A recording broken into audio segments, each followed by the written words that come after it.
အားလုံးမင်္ဂလာပါ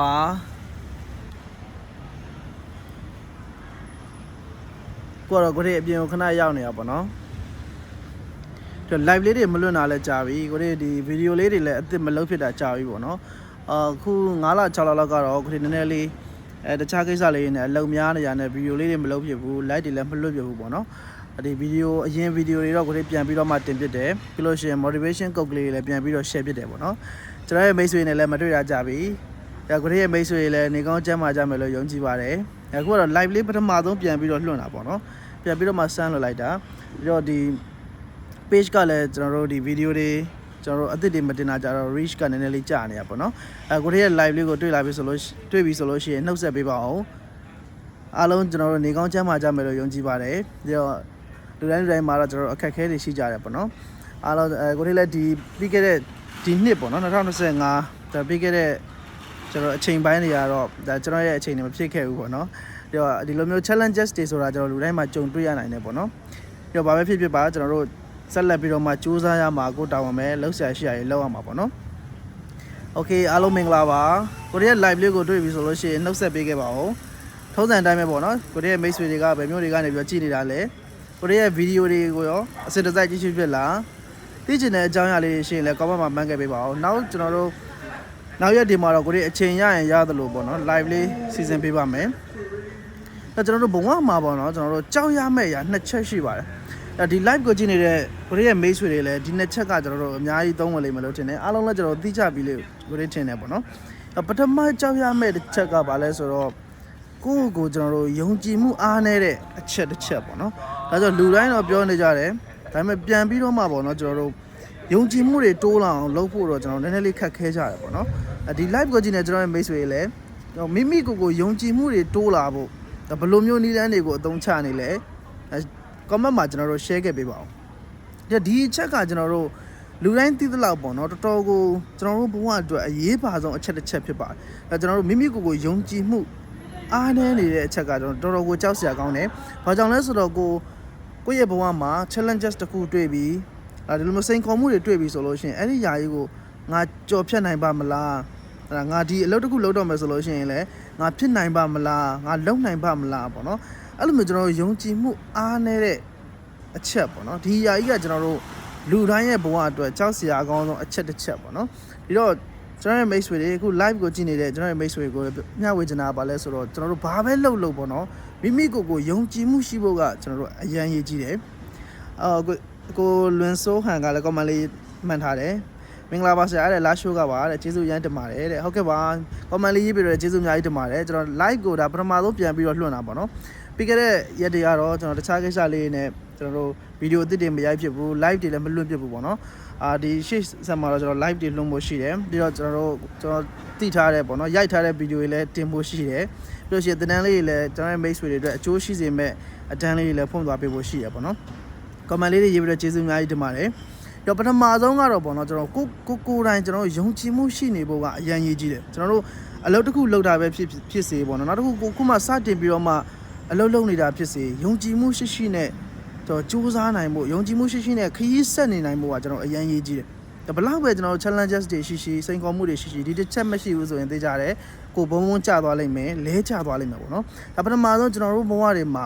ကြောက်ရမယ့်အချက်တစ်ချက်ပါကိုတိုင်းယုံကြည်မှုအားနည်းခြင်းပေါ့နော်ဒုတိယတစ်ချက်ကတော့ဗာလဲဆိုတော့ကျွန်တော်တို့လမ်းများခြင်းကိုလည်းကျွန်တော်တို့ကြောက်အောင်ဒါတချို့ဆိုလို့ရှိရင်ကျွန်တော်တို့ဒါလမ်းများကြတယ်လို့ကျွန်တော်တို့အလွယ်တကူသုံးကြတာပေါ့နော်ဟိုကလည်းလှုပ်ချင်တယ်ဒီဥစ္စာဆိုလို့ရှိရင်လည်းလှုပ်ချင်လိုက်တာပဲကျွန်တော်တို့လှုပ်ချင်တာတွေကအများများတယ်ပေါ့နော်ဒါပေမဲ့ထိရောက်တဲ့လှုပ်ဆောင်မှုထိရောက်တဲ့ကျွန်တော်တို့ဖြစ်မြောက်မှုတော့ကျွန်တော်ဘာမှမရှိဘူးအဲ့ဒါကဘာလဲဆိုတော့ကျွန်တော်တို့လမ်းများတာလို့လည်းပြောလို့ရတယ်ပြီးလို့ရှိရင်ကိုယ့်ရဲ့ဘဝမှာရေးရတိတိကျကျဘာလုပ်ချင်တာလဲလို့မေးတဲ့အချိန်မှာကျတော့တော်တော်များများကကျွန်တော်တို့မသိတာကျွန်တော်တို့ကောင်းကောင်းပြန်ပြီးတော့မှမပြောနိုင်တာတွေဖြစ်လိမ့်မယ်ပေါ့နော်ဒီတော့ပြောချင်တာကဘာလဲဆိုတော့အဲ့ဒီလမ်းများတာကိုလည်းကျွန်တော်တို့ဘဝတွေမှာလုံးဝကိုကြောက်ရမယ့်အရာတွေမှာပါတယ်ကျွန်တော်တို့လူငယ်အများစုကိုကြည့်မယ်ဆိုရင်ဟိုဥစ္စာလည်းလုပ်ချင်တယ်ဒီဥစ္စာလည်းလုပ်ချင်တယ်ဒါပေမဲ့ဘယ်ဟာကိုရေးရတိတိကျကျလုပ်ချင်တာလဲလို့မေးလိုက်လို့ရှိရင်တို့မှမဖြစ်နိုင်တော့ဘူးဒါကြောင့်မလို့ကျွန်တော်တို့ကလမ်းများလို့မရဘူးဘဝမှာကိုလှုပ်ချင်တာတွေရှိတယ်ဆိုလို့ရှိရင်အဲ့ဒီຢာတွေကမှကိုပေါ့နော်ဒီတကယ်အလှုပ်ချင်ဆုံးပေါ့နော်ကိုယ့်ရဲ့ပန်းတိုင်ကဘာဖြစ်မလဲဆိုတာကိုတည်တည်ချာချာဆွဲထုတ်ဖို့လိုတယ် ကျွန်တော်ရဲ့ mates တွေလည်းကိုယ့်ရဲ့သားသမီးတွေရှိတယ်ကိုယ့်ရဲ့တငယ်ချင်းတွေရှိတယ်ဆိုရင်အဲ့လိုမျိုးလေးကျွန်တော်အကြံပေးဖို့လိုအပ်တယ်ကျွန်တော်ဆိုလို့ရှိရင်တော့ကျွန်တော်ရဲ့တငယ်ချင်းတွေကိုနီလန်းလေးတွေပြောပြပေးတယ်ပြီးလို့ရှိရင်အကြံပေးတာတွေလှုပ်ဆောင်ပေးတယ်ခုလိုမျိုးလမ်းမများဖို့အတွက်လည်းဆောင်ရွက်ပေးတယ်ပေါ့နော်ဒီတော့ကျွန်တော်တို့ကလမ်းများနေမယ်ဆိုလို့ရှိရင်ဘယ်ရာမှကျွန်တော်တို့တိတိကျကျရေရာဖြစ်မှာမဟုတ်ဘူးဒီတော့ဥပမာအနေနဲ့ထားပါတော့ကျွန်တော်တို့ကတချို့ဆိုလို့ရှိရင် blogger တွေလုပ်ချင်တယ်blogger ကိုမှ travel blog လုပ်ချင်တယ် food blogger လုပ်ချင်တယ်ဟလာနောက်ပြီးတော့ကျွန်တော်တို့ content တွေဖန်တီးပြီးတော့ knowledge share နေကျွန်တော်တို့ content creator တွေလုပ်ချင်တယ်ပေါ့နော်အဲ့လိုမျိုးသွားပေမဲ့ကျွန်တော်တို့ဘယ်ရာကိုတိတိကျကျကိုရွေးချယ်မှာလဲဆိုတော့ကြတော့မပြေနိုင်တော့ပြီးတော့ဘာပဲဖြစ်ဖြစ်ကျွန်တော်တို့ကယုံကြည်မှုရှိရှိနဲ့ကြိုးစားသွားမယ်ကိုလိုချင်တဲ့အရာကိုတိတိကျကျရေရာရှိပြီဆိုလို့ရှိရင်အဲ့ဒီအရာကိုစပြီးတော့မှအကောင့်ထဲပေါ်နိုင်လိမ့်မယ်ဥပမာထားပါတော့ကျွန်တော်တို့ blogger တယောက်အနေနဲ့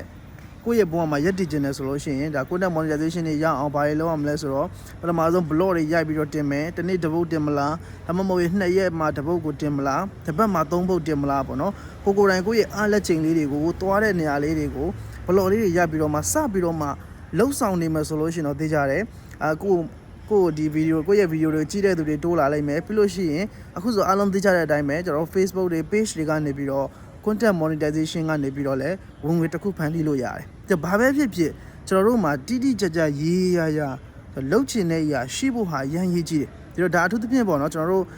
ဒီအသက်ကျွန်တော်19ကနေပြီးတော့မှကျွန်တော်25ပတ်ချလဲပေါ့နော်ဒီလူငယ်တွေမှာဆိုလို့ရှိရင်ဝေခွဲမရတဲ့ပြဿနာတွေအများကြီးရှိတယ်လမ်းများတာပေါ့နော်ဟိုကလည်းဖြစ်ချင်တယ်ဒီကလည်းဖြစ်ချင်တယ်ပြီးလို့ရှိရင်ရေရာမလုံနိုင်ကြတာများတယ်ဒီတော့ကိုယ့်ရဲ့တငယ်ချင်းတွေပဲဖြစ်ဖြစ်ညီကောင်မတော်မတွေပဲဖြစ်ဖြစ်ပေါ့နော်သားသမီးတွေပဲဖြစ်ဖြစ်ဒါလေးကိုကျွန်တော်တို့ပြောပြပေးဖို့လိုအပ်တယ်တိတိကျကျကိုဘာလုပ်ချင်တာလဲဆိုတာကိုရှာဖွေဖော်ထုတ်ပြီးတော့မှအဲ့ဒီຢာအတွက်ကိုဘာတွေလုပ်သွားမလဲဆိုပြီးတော့စတင်ပြီးတော့မှလှုပ်ဆောင်သွားမယ်ဆိုလို့ရှိရင်တော့သိကြတယ်